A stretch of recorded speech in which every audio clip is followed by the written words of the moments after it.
Hi there, this is Amanda Frankel with our Crafty Playdate, and today we are making this Maybe Christmas Perhaps Means a Little Bit More card. I think it is simple and it says all it needs to say with just a little bit of color, but I do want to talk a little bit about one feature here, which I'll do as I'm making it. It's really not that hard, and it is stuff from the new catalog. So I can show you all the elements that I used. This is the stamp set that I used. It is Christmas Means More, and I can think of ways to use all of these. So I think this is going to be very fun to use. It does not come as part of a bundle.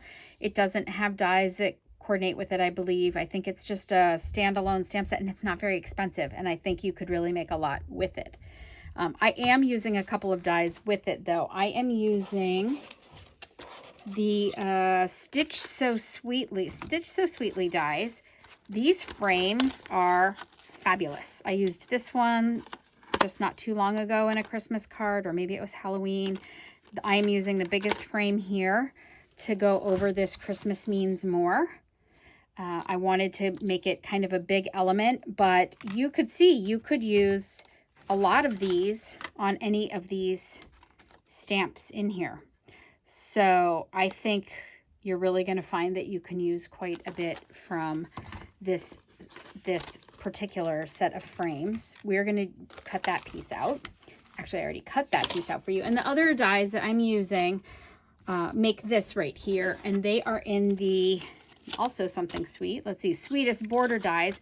I've been using these a ton lately, as you can see by the disheveled array here that I have. As you remember, I've done something with that. But these are the two holly leaves, and then these are the holly berries that I'm cutting. The reason that I love these holly leaves, not that these aren't special too, but these I like because they actually give you the veins in the holly, and they're cutouts.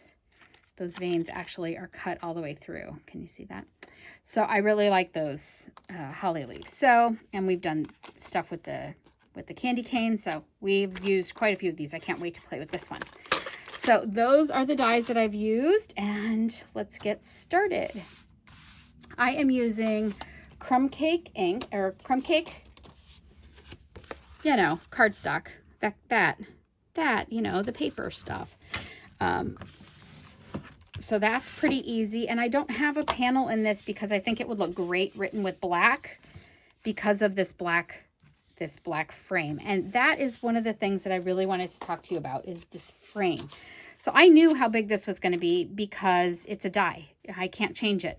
And I wanted some black behind it to make it pop, because if I didn't put it there and I just put this together like this, you can see how everything just kind of disappears. Right? It doesn't have the same pop that it does because of the black. So all I did was just kind of measure this. It's a 3 by 4, my very favorite measurement ever. And so, is it 3? It's just under 3. And I just wanted this slightly bigger, so you can see this frame is really just slightly bigger. It just kind of comes around the outside of it. So I can go ahead and glue this down because it's not going to move, and I'm not stamping on it, so I don't have to worry about, oh, am I going to need to flip that over? And that's all the glue that I need. And I'm just going to center that there-ish, center-ish. Good. Okay, and now this, and the reason it says Stitch So Sweetly, you can see the stitch line. Adorable. All right, this piece of paper then is 2.5 by 3 3/4, and it just fits inside that stitch line, which is kind of what I was going for. So we're gonna go ahead and stamp it. Again, it is the Perhaps Christmas Means just a little more that I took the stamp away. Hang on, let's see if we can find it. You guys, just bear with me. All right, so I can do this. It's a clear mount, so I can do stamp to ink like this, but sometimes when I'm doing a big stamp like this and I really want to make sure I've got ink everywhere, I do ink pad to my stamp. And that's what I'm going to do in this case, just to make sure that I have really good coverage everywhere that I need it.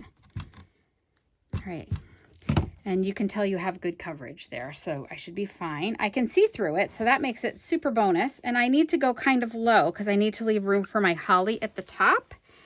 So I am going to go down here.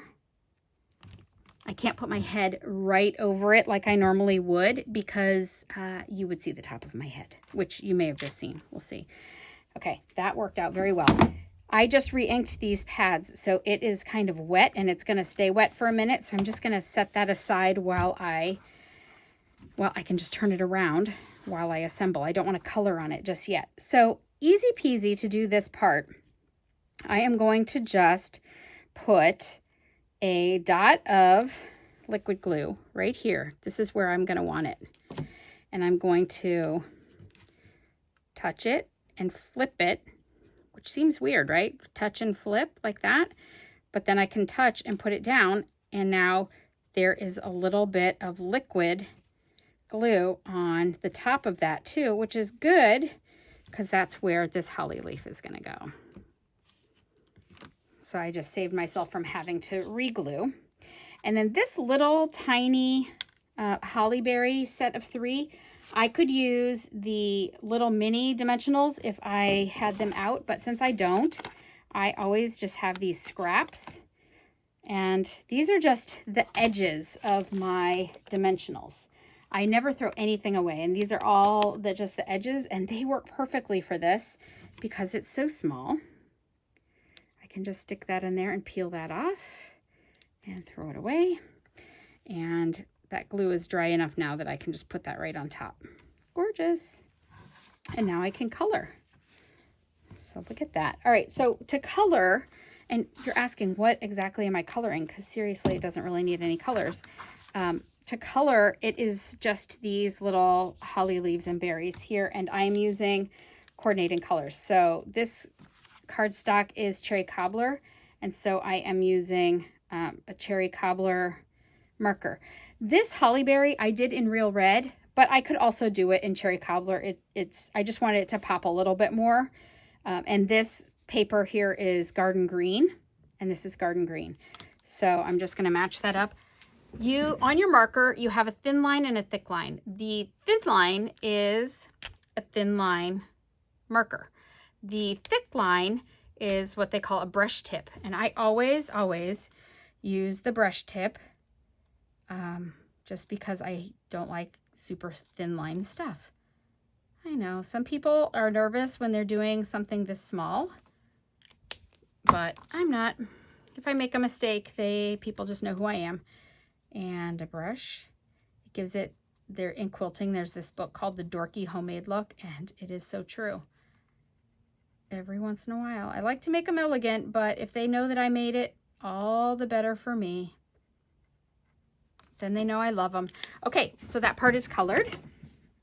And now I am just going to glue this right on to the red thing, the Cherry Cobbler rectangle.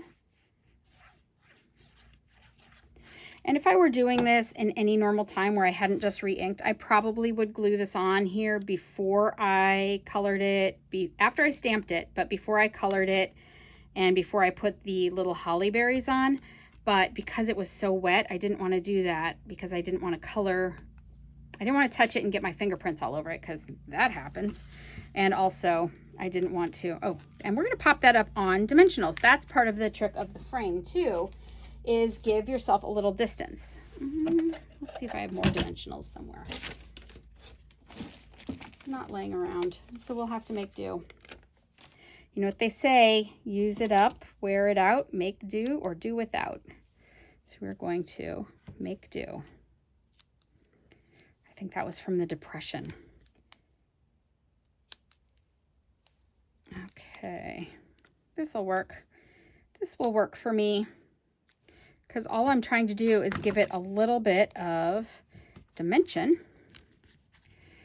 which is easy to do with dimensionals since that's their name. That's their job.